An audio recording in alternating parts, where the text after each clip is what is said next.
Hey Sunrise, it's Andrew here with your small group questions for this week as we unpack Genesis chapter 13.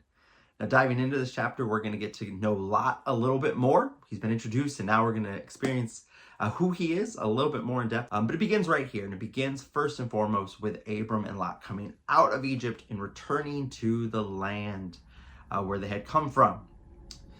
So what do we learn in this opening section about what has happened to Abram? How has Abram changed from the end of 12 to the beginning of 13? And what does that begin to show us about how he's going to respond in the rest of this text? Why is this opening section important for us to understand who Abram has become in this series of events? And then from this, we do see a conflict now arise between Abram's men and Lot's men.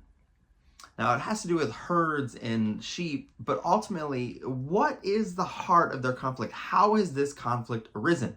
Again, they lived peaceably in this same land not that long ago, but times have changed.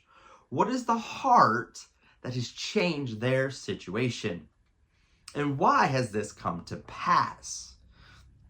So again, as you unpack some of the things that God has done through Abram, some of Abram's poor decisions, and then the repercussions. What is happening here? Then into this, we see Abram propose a solution. They can no longer live together. They must separate and go their own ways. Now, when you read Abram's solution, what do you think about Abram's solution?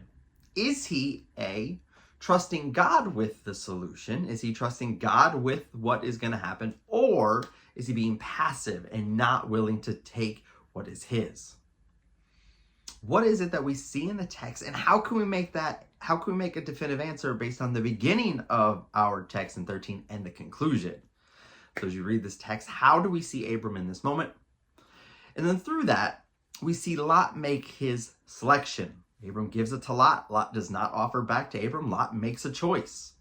He sees with his eyes and wants it. He takes what he desires. Again, how have we seen this play itself out throughout the text, and what does that tell us about Lot's decision? Before we even move on to the rest of the book of Genesis, already we begin to see some issues that have arisen.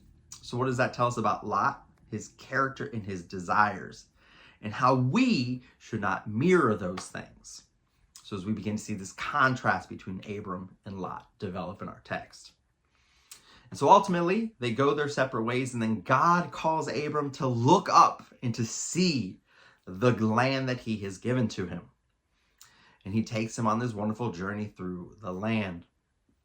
And so that's the concluding point. What do we learn about God in this text in relation to what he's been doing in Genesis up to this point?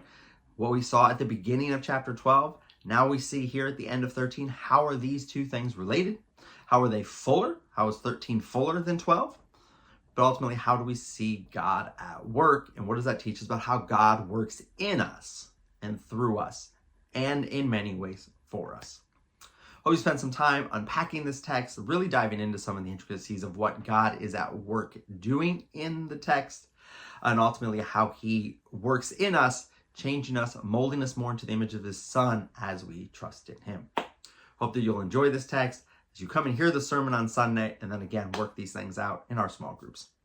May you guys have a great weekend.